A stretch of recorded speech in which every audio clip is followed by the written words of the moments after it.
নারীর মন মন উইরারায় রে ও কি গাড়িয়ার ভাই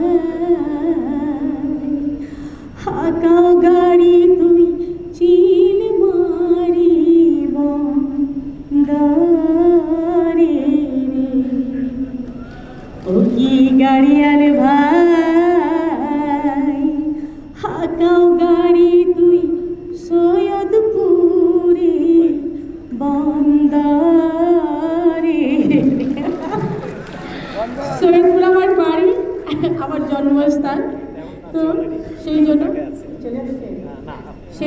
সেইটুকু আপনাদের মনে করিয়ে দিলাম। তো আমি আপনাদেরই মেয়ে, এনি টাইম আপনাদের যখন মনে হবে যে আপনারা একটি কনসার্ট করবেন, জাস্ট কল।